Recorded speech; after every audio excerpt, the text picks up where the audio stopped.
At CO 742 on the morning of March 3, 1943, Captain Paul Pappy.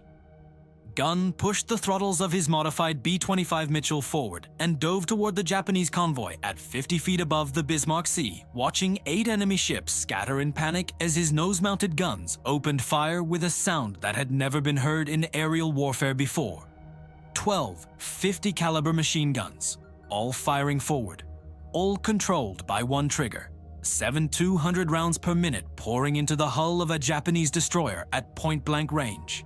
The engineers at 5th Air Force Headquarters had called this modification impossible. They said the recoil would tear the aircraft apart. They said the weight would make the bomber unflyable. They said Gunn was going to kill himself and his crew, testing something that violated every principle of aircraft design. They were wrong.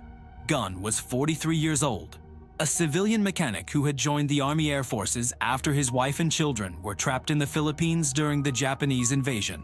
He had one goal: end this war as quickly as possible so he could find his family.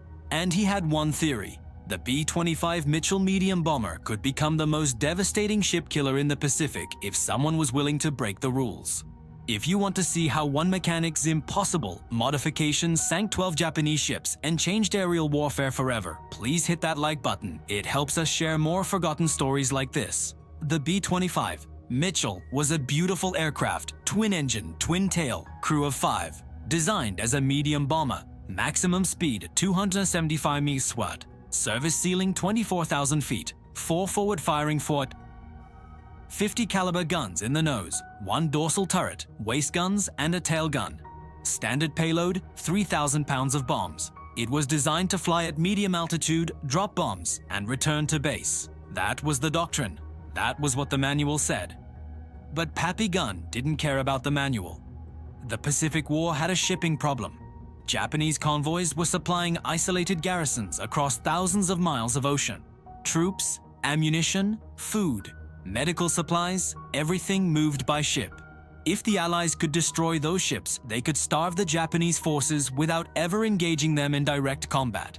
But sinking ships from aircraft was extraordinarily difficult. High-altitude bombing was spectacularly ineffective against moving targets. A B-17 flying at 20,000 feet could drop a perfect pattern of bombs and watch the entire Japanese convoy sail through the splashes without a single hit. The bombs took 23 seconds to fall from that altitude. In 23 seconds, a destroyer traveling at 30 knots moved 780 feet. Bombardiers were trying to hit targets the size of a football field that were moving at highway speeds, while the bombardier himself was 5 miles up, traveling at 200 mm each in a vibrating aircraft. The math didn't work. Torpedo bombers were more effective, but they were slow, vulnerable, and required perfect attack runs at extremely low altitude. The Japanese had learned to defend against them. Anti-aircraft fire from the ships, fighter cover from above, torpedo bomber losses were becoming unsustainable. The 5th Air Force needed a new solution.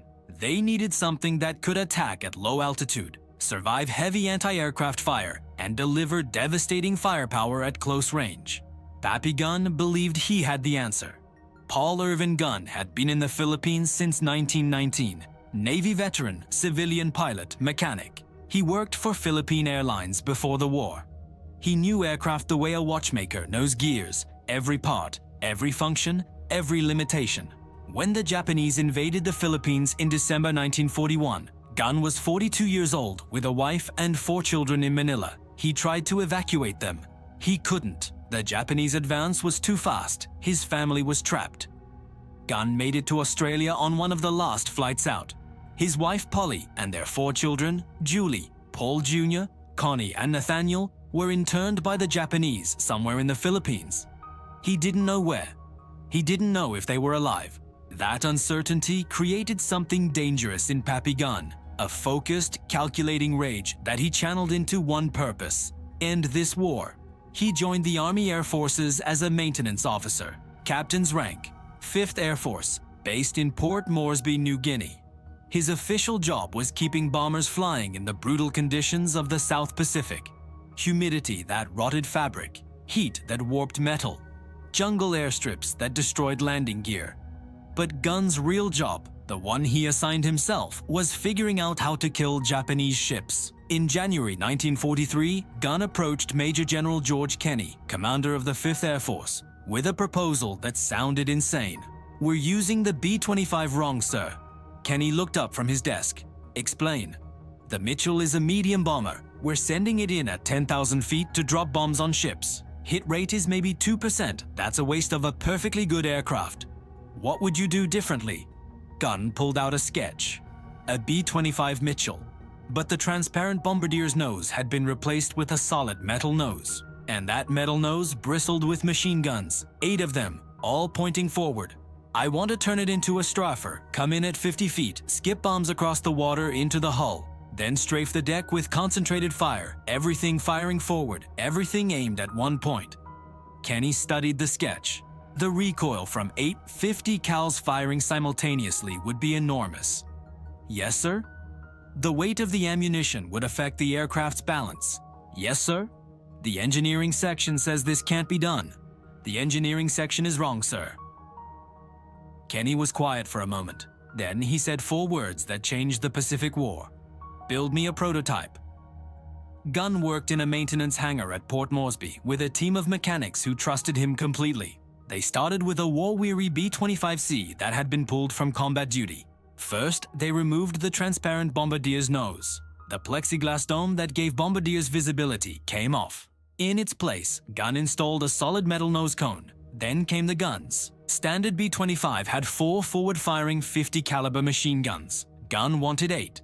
He mounted 4 additional guns in the solid nose, 2 on each side of the center line. Then he added 4 more in blister packs on the fuselage sides, just below the cockpit. 8 wide 50 caliber Browning M2 machine guns. Each gun fired 750 rounds per minute. Together, they could put out 6,400 rounds per minute, over 100 rounds per second, all converging on a single point 200 yards ahead of the aircraft. The ammunition was the next problem. 8 guns, each with 350 round capacity, meant 2,800 rounds of 50 caliber ammunition. Each round weighed 4 ounces. That's 700 pounds of ammunition, not counting the belt links and feed mechanisms. The weight distribution was wrong, too much weight in the nose. Gunn had to add ballast to the tail to keep the aircraft from being nose heavy. Then came the recoil problem. When all 8 guns fired simultaneously, they generated 9,600 pounds of recoil force. That's nearly 5 tons of backward thrust hitting the airframe. The engineers said it would crack the fuselage. They said the rivets would pop. They said the aircraft would shake itself apart. Gunn reinforced the gun mounts. He strengthened the nose structure. He added bracing to the fuselage frame, and then he test-fired the guns on the ground. The B-25 rocked backward on its landing gear. The noise was deafening. Spent shell casings poured out of the ejection chutes like brass rain, but the aircraft held together. The rivets didn't pop. The fuselage didn't crack. Gunn walked around the aircraft, checking every seam, every joint, every stressed point. Everything was solid. He climbed back into the cockpit and ran the test again. Same result. The aircraft could handle the recoil. The engineers had been wrong. But what happened next would change everything. On February 5, 1943, Gunn took his modified B-25 up for its first flight test.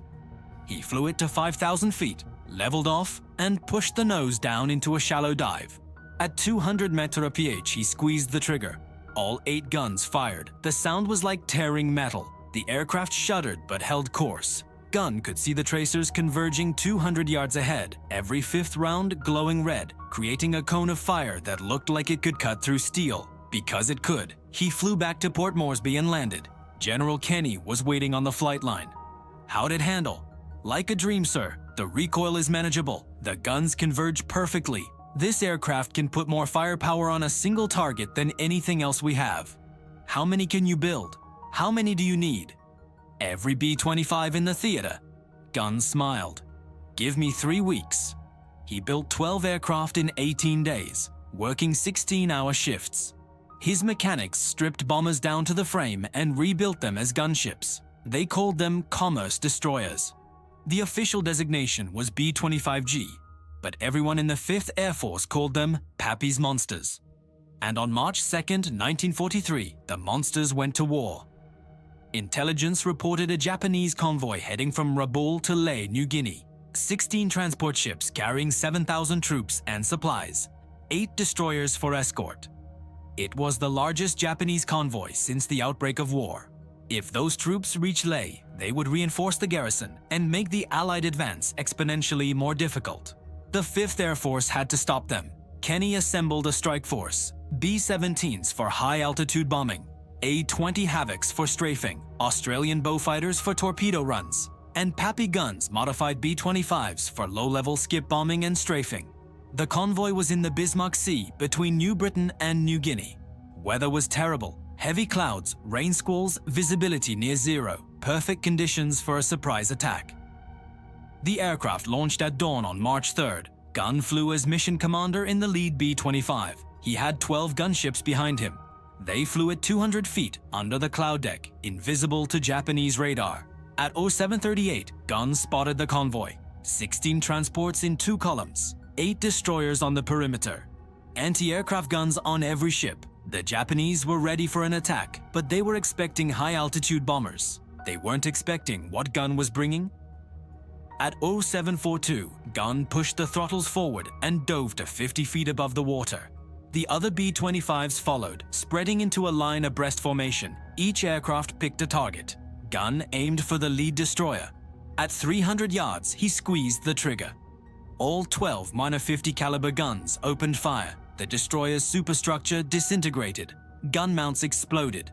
The bridge took direct hits. Sailors on deck were cut down by the hail of bullets.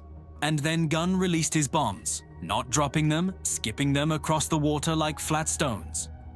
The bombs hit the surface at a shallow angle, bounced and slammed into the destroyer's hull at the waterline. 2 bombs, both hits. The destroyer's hull ruptured. Water poured in. The ship began to list. Gunn pulled up and banked away. Behind him, 11 more B-25s repeated the attack. The sound was apocalyptic. 96 machine guns firing simultaneously. The water between the gunships and the convoy turned white with spray from bullet impacts. Japanese sailors dove for cover. Anti-aircraft guns tried to track the low-flying bombers, but couldn't depress their barrels enough. The B-25s were too low, too fast, too close. One transport took hits from 3 different aircraft. Its deck caught fire. Ammunition stored on deck began to cook off. The explosions ripped through the ship. Another transport was hit by skip bombs that penetrated below the waterline. The ship began to sink almost immediately. The Japanese convoy scattered. Destroyers laid smoke screens. Transports tried to maneuver. But the B-25s came back, again and again. Each pass, more ships hit, more fires, more explosions. The battle lasted 3 hours. When it was over, 12 Japanese ships were sinking or burning, 4 destroyers, 8 transports, 7,000 Japanese troops were in the water or dead. The Bismarck Sea was littered with debris, lifeboats, bodies. Pappy Gunn's gunships had done in 3 hours what the 5th Air Force had been trying to do for months. They had stopped a Japanese convoy cold. The aircraft returned to Port Moresby. Every B-25 was intact. Minor damage from anti-aircraft fire. No losses. Gunn climbed out of his cockpit and looked at his aircraft. The paint around the gun ports was scorched black from muzzle blast. The brass shell casings filled 3 collection bins in the bomb bay. He had fired 2,400 rounds. The other aircraft had done the same. Over 30,000 rounds of .50 caliber ammunition expended in 3 hours. General Kenny met him on the flight line. How many ships? 12 confirmed sunk, sir, maybe more. We didn't stay to count. Kenny shook his hand.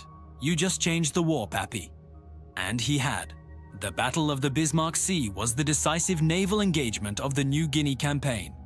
The Japanese never attempted another major convoy to Leh. Their forces in New Guinea were cut off from resupply. Within months, they were starving. The B-25 gunship became the standard anti-shipping weapon in the Pacific. By the end of 1943, over 400 B-25s had been modified with Gunn's design. They sank hundreds of Japanese ships. They destroyed coastal installations. They strafed airfields. They were, exactly as Gunn had promised, commerce destroyers. But the real impact was psychological. The Japanese Navy had ruled the Pacific for 18 months. Their convoys moved with impunity. Their ships controlled the sea lanes. And then Pappy Gunn showed up with an impossible. modification that turned medium bombers into ship killers, the invincibility myth shattered. If you found this story interesting, drop a comment right now and tell us where you're watching from. Are you watching from the United States, United Kingdom, Canada, Australia? Our community stretches across the entire world, and we love hearing from you. Pappy Gunn never stopped working. He modified B-25s for the rest of the war. He added more guns. Some models had 14 50 caliber machine guns. Others had a 75mm cannon in the nose.